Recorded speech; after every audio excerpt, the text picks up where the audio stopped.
The year is 1888. A chill settles over London, but it's not just the autumn air. Fear stalks the cobbled streets of Whitechapel, a district where shadows seem to cling a little tighter. This is the time of Jack the Ripper. His name, a chilling whisper, strikes terror into the hearts of even the bravest souls. He emerges from the fog and darkness, a phantom preying on the vulnerable women of the East End. His gruesome acts, committed with a chilling brutality, leave a city on edge. 5 women, their lives tragically cut short, become forever linked to the Ripper's reign of terror. The killer, known only by the chilling moniker he signs in letters to the police, vanishes as quickly as he appears. He leaves behind a trail of blood and questions that continue to haunt us over a century later. Who was Jack the Ripper? This question, echoing through time, remains unanswered. Was he a demon in human form, as some believed at the time? Or was he something even more unsettling, a monster hiding in plain sight? The mystery of Jack the Ripper continues to fascinate, a chilling reminder of the darkness that can lurk beneath the surface of even the most civilized society. The reign of terror began in the waning days of summer. On August 31st, 1888, Mary Ann Nichols, a woman struggling to survive on the streets of Whitechapel, became the Ripper's first victim. Her throat was slashed with a brutality that shocked even the most hardened police officers. The city held its breath, a collective gasp of fear rippling through its streets. Just a week later, on September 8th, Annie Chapman met the same gruesome fate. The killer's methods were becoming horrifyingly familiar, a swift, merciless attack, followed by a mutilation of the body that spoke of a chilling detachment. September 30th, a night etched in infamy, saw the Ripper claim 2 victims. Elizabeth Stride and Catherine Eddowes, their lives tragically intertwined by fate, were murdered within hours of each other. The double event sent shockwaves through Whitechapel and beyond. The audacity of the crimes, committed so brazenly, left authorities reeling. The Ripper had become bolder, more confident. His final act, the brutal murder of Mary Jane Kelly on November 9th, marked a terrifying escalation in violence.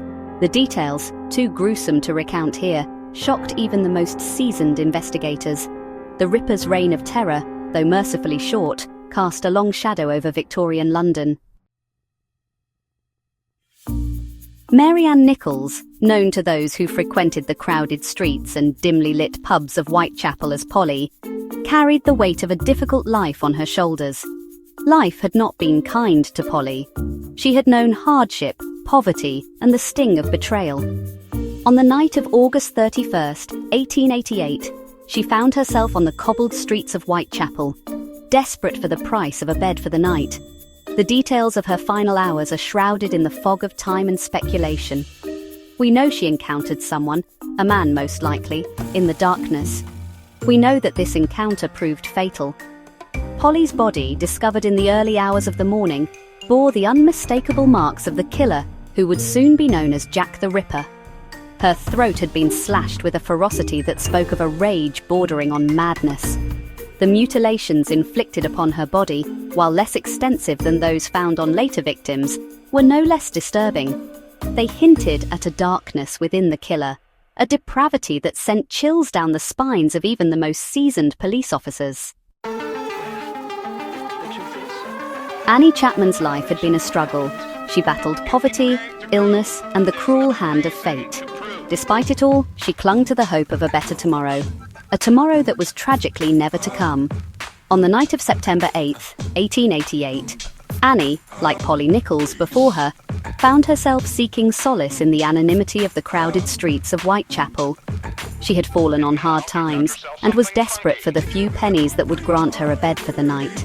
Witnesses would later recall seeing her talking to a man, his face obscured by the darkness. Their words, fragmented memories of a night shrouded in fear, provided only a tantalizingly incomplete picture of Annie's final moments.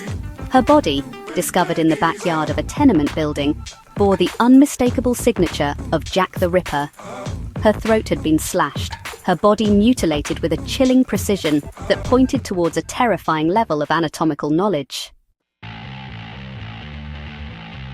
Section 5.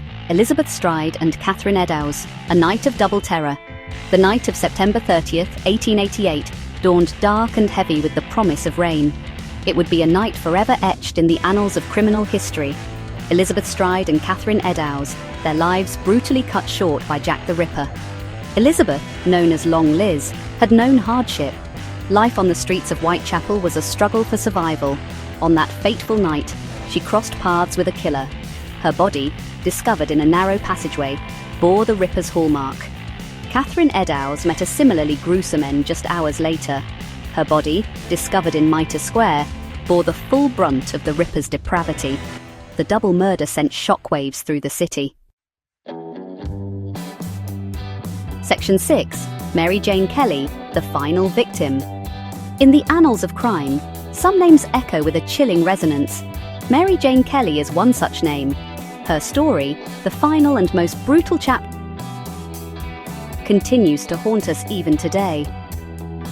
On November 9th, 1888, Mary Jane Kelly, a young woman trapped in the unforgiving grip of poverty and despair, became the Ripper's final victim. Her mutilated body, discovered in her sparsely furnished room, bore witness to the depths of human depravity.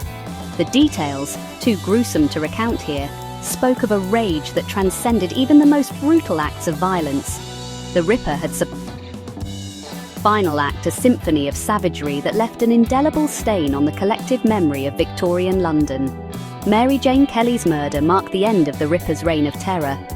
He vanished into the fog and shadows, leaving a legacy of fear and unanswered questions. Was Mary Jane his final victim, or did the monster within him resurface in the years that followed, claiming other victims, their stories lost to the mist? The answer, like so much else in the Jack the Ripper case, remains shrouded in mystery. Section 7. The investigation shadows and dead ends. The streets of Whitechapel were awash in fear. The police launched a massive investigation. Every clue offered a potential lead. Detectives followed every thread. They interviewed witnesses. They scoured the crime scenes. The investigation hit dead ends. The Ripper seemed always one step ahead. He taunted the police with letters. These letters deepened the mystery. Were they genuine or cruel hoaxes? The lack of evidence added to the enigma. The investigation became a case study in the challenges of solving crimes. Section 8. The suspects, whispers in the fog. Over a century later, the identity of Jack the Ripper remains one of history's most enduring mysteries. The case continues to fascinate, each generation offering up new theories and suspects. Was he a doctor, driven mad by a secret obsession, a barber with a thirst for blood, or perhaps a member of the royal family, shielded from justice by their lineage? The list of suspects is long and varied, a testament to the enduring power of the case. Some names, like Montague Druitt, a barrister who disappeared around the time of the Ripper's final murder, have a ring of plausibility. Others, like Walter Sickert, an artist with a macabre fascination with death, seem more rooted in speculation than fact. Theories abound, each offering a different interpretation of the scant evidence. Some point to the Ripper's anatomical knowledge, suggesting he must have had some medical training. Others focus on his apparent familiarity with the streets of Whitechapel, suggesting he was a local man, perhaps even someone known to his victims. The truth, lost in the fog of time and speculation, continues to elude us. The Jack the Ripper case, a chilling reminder of the darkness that can lurk within the human heart, remains unsolved. Section 9. The legacy of a monster, an enduring mystery. The fog that once choked the streets of Whitechapel has long since lifted, but the shadow of Jack the Ripper remains. His name, synonymous with brutality and terror, continues to send chills down our spines. The crimes he committed, their brutality shocking even by today's standards, sparked a media frenzy that helped shape the way we consume and react to news. The case, though never officially solved, continues to fascinate, inspiring countless books, films, and documentaries. Theories abound, each offering a new interpretation of the scant evidence. Was Jack the Ripper a brilliant surgeon, his mind warped by a secret depravity? A vengeful spirit, taking out his rage on the innocent? Or perhaps he was, as some believe, nothing more than a figment of our collective imagination, a boogeyman conjured up to explain the unexplainable. Whatever the truth may be, one thing is certain. Jack the Ripper's legacy extends far beyond the cobblestone streets of Whitechapel. He stands as a chilling reminder of the darkness that can lurk beneath the surface of even the most civilized society, a spectre from a bygone era that continues to haunt our collective consciousness.